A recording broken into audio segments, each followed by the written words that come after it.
बहुत स्वागत है आपका। और टीवी 9 भारतवर्ष आपको इस समय दुनिया में चल रहे सबसे बड़े तनाव के बारे में हर एक अहम जानकारी फौरन दे रहा है। और इसके लिए हमारे रिपोर्टर्स पहुंचे हुए हैं न सिर्फ बैटलफील्ड में बल्कि आसपास के उन देशों में भी जहां से या तो भारतीयों को इवैक्यूएट कराया जा रहा है या जहां से ये टेंशन और माउंट होता हुआ दिखाई दे रहा है और जिन देशों के इस टेंशन में शामिल हो जाने के अंदेशे बन रहे हैं। और इसके अलावा लगातार मेहमानों के साथ चर्चा के विश्लेषण भी हम आप तक पहुंचा रहे हैं ताकि उन खबरों का पर्सपेक्टिव और उसका रेमिफिकेशन उन खबरों का आप समझ सकें।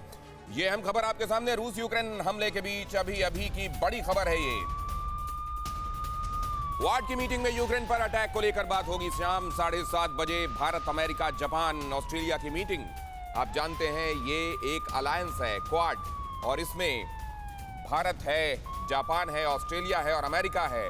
चीन को खास तौर से घेरने के लिए ये जो रणनीतिक साझेदारी का ये समूह बनाया गया क्वाड, उसमें अब क्या चर्चा होने वाली है? यूक्रेन और रूस के तनाव को लेकर क्या चर्चा होगी? इस पर पूरी दुनिया की निगाहें हैं। खास तौर से ये जानने के लिए पूरी दुनिया इस वक्त कौतूहल में है कि भारत क्या कोई क्लियर कट स्टैंड लेता है, क्योंकि भारत ने अभी अपने पुराने दोस्त और मौजूदा रणनीतिक साझेदार दोनों के बीच में संतुलन बनाकर रखा हुआ है।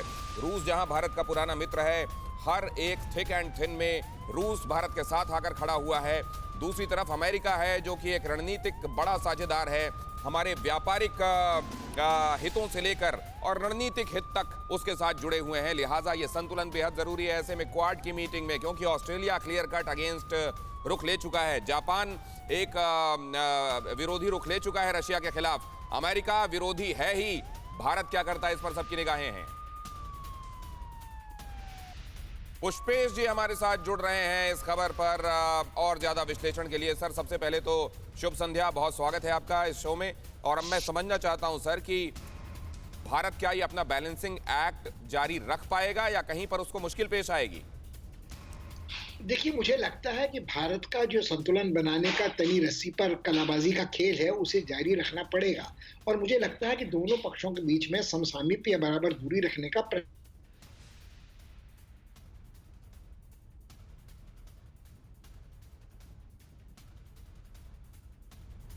साज सामान की खरीद फरोख्त हो, या अतीत में बांग्लादेश की मुक्ति अभियान के समय उसने जो सहायता भारत की थी उसे हम याद रखें।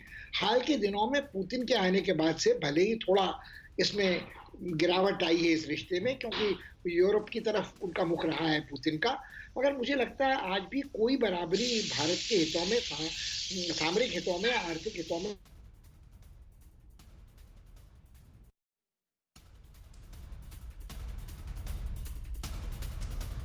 पुष्पेश पंत जी हमारे साथ जुड़े हुए हैं और बहुत तजुर्बेदार, ख़ास तौर से विदेश मामलों के बहुत अच्छे जानकार। और अगर वो ये कह रहे हैं तो आप ये यकीन जानिए भारत आपको यही करता हुआ दिखाई देगा। बेशक उसके सामने ये चुनौती है, दोनों ही तरफ से ये चाहा जा रहा है कि खुलकर सामने आओ। रूस ये चाह रहा है कि हम पुराने मित्र हैं, आप खुलकर हमारे साथ आइए। और दूसरी तरफ से अमेरिका, उसने तो क्लियर कट ये कह दिया है कि अब तटस्थता से काम नहीं चलेगा, लेकिन हिंदुस्तान अपना बैलेंसिंग एक्ट जारी रखेगा। संतुलन का ये काम भारत को जारी रखना पड़ेगा। पुष्पेश पंत जी ये कह रहे हैं। क्या पुष्पेश जी से मेरी वापस बात हो सकती है? और अगर वो मुझे सुन पा रहे हैं तो मैं आपसे जानना चाहता हूं सर कि रूस की तरफ से खैर कभी ये नहीं चाहा गया कि बहुत खुलकर और एविडेंट होकर आप इस बात को स्पष्ट कीजिए, लेकिन अमेरिका ने जब इस बार ये बात कही कि तटस्थता से काम नहीं चलेगा तो इशारा किस तरफ था सर? नहीं, देखिए, मुझे लगता है कि अमेरिका को ये बात समझनी चाहिए कि खुद तो वो रण छोड़कर अफगानिस्तान से जिस मुद्रा में भागा है, वो आज ये चाहता है कि दूसरे देश उसकी तरफ से रूस पर हमला बोलें, रूस को कटघरे में खड़ा करें और वो सलामत बना रहे अपनी राजनीति में। राष्ट्रपति बाइडेन कई बार ये बात बिल्कुल साफ कह चुके हैं कि वो रूस के साथ सीधे टकराने को तैयार नहीं है।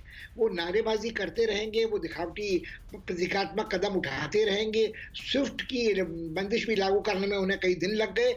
मुझे लगता है कहीं ना कहीं अमेरिका को ये बात समझनी चाहिए कि आज जो रूस की बर्बरता पर, उसके आक्रमण पर आलोचना हो रही है, क्या यही सब संप्रभुता का हनन, मानवीय अधिकारों का उल्लंघन, किसी देश की संप्रभुता की चिंदियां उड़ाना? अमेरिका ने स्वयं ये आपने बहुत बड़ी बात कही सर कि America, why not America is walking the talk. खुद तो वो चाहता है कि वो दोनों ही दुनिया के विसाले सनम और खुदा दोनों के ही उसको मिलता रहे, लेकिन वो चाहता है कि हिंदुस्तान कोई एक तरफ आकर अपनी अपनी चीजें स्पष्ट करे। एक अहम खबर बताने के बाद मैं आपके पास आता हूं।